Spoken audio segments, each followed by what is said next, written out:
paano ba nakitungo sa Jesus sa mga talabas o sa mga taong hindi kabilang sa sambayanan ng Diyos?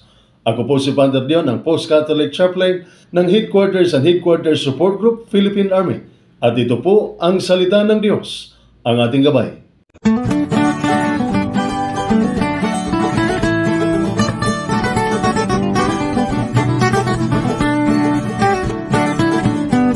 Ngayon po ay Thursday ng ikalimang linggo sa karaniwang panahon at ang mabuting balita ng Panginoon ayon kay San Marcos. Papuri sa iyo, Panginoon. Umalis doon si Jesus at nagpunta sa lupain ng Tiro. Tumuloy siya sa isang bahay doon at ayaw niyang malaman ni numan na naroon siya. Subalit hindi ganoon ang nangyari. Ang pagdating niya ay nabalitaan ng isang inang may maliit na anak na babaeng sinasaniban ng masamang espiritu. Pumunta agad kay Jesus ang ina at nagpatira pa sa kanyang harapan. Ang babaeng ito ay isang hintil na taga Syrophoenicia. Nakiusap siya kay Jesus na palayasin ng demonyong nasa kanyang anak. Ngunit sinabi ni Jesus, kailangang ang mga anak muna ang pakainin. Hindi dapat kunin ang pagkain ng mga anak upang ihagi sa mga aso. Tunay nga po, Panginoon, tugon ng babae. Ngunit kinakain ng mga asong nasa ilalim ng mesa ang tira ng mga anak. Kaya't sinabi sa kanya ni Jesus, dahil sa sinabi mo, maaari ka nang umuwi. Iniwan na ng demonyo ang iyong anak. Umuwi ang babae at naratnan niya sa higaan ang bata. Iniwan na nga ito ng demonyo. Ang mabuting balita ng ating Panginoon. Pinupuri ka namin, Panginoong Hesukristo. Ang pagtatagpo ni Jesus at ng babae sa mabuting balita sa araw na ito ay nagpapakita sa atin ng social orientation ng ating Panginoon.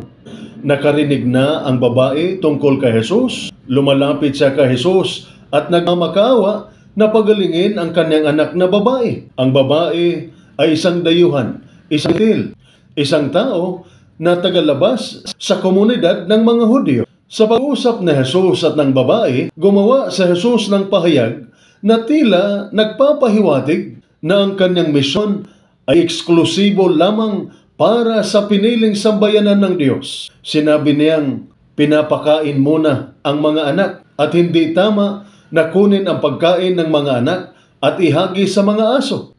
Ngunit ang tugon ng babae ay tumutuligsa at nagpapaguho ng anumang pader o anumang harang na naghihiwalay sa kanya mula sa piniling sambayanan ng Diyos at nagpapahiwatig na may lugar para sa lahat ng mga tao sa plano ng Diyos.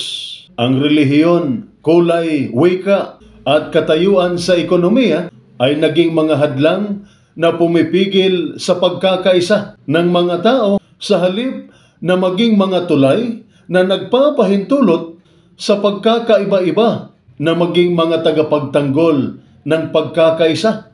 Ang pagiging iba at pagkakaiba-iba ay humahadlang sa pakikisalamuha at pakikisama.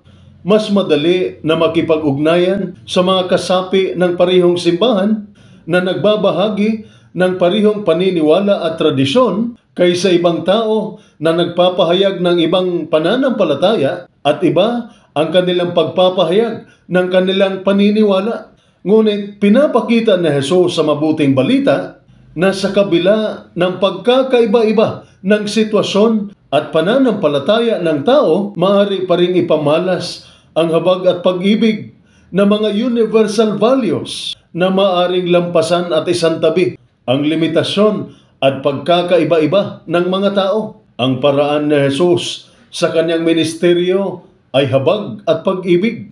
Siya ay lumalapit sa lahat ng naniniwala sa wika ng puso. Ang kanyang hinihiling ay ang ating payak na pananampalataya sa Kanya. Ito po ang salita ng Diyos, ang ating gabay. Manalangin tayo. Ama sa langit, tulad ng babae sa mabuting balita sa araw na ito, bigyan mo ako ng pananampalataya at katatagan ng loob upang malampasan ang mga hamon sa paglilingkod. Patibayin mo ako upang harapin ng may matibay na tapang at determinasyon ang mga pagsubok na darating. Naway magpakita ako ng dangal, katapatan at kababaang loob habang ako'y naglilingkod sa aming bayan at nagtatanggol sa kanyang mga mamamayan. Amen. At sumainyo at sa inyong pamilya ang pagpapala na makapangyarihang Diyos, Ama, Anak at Espiritu Santo. Amen.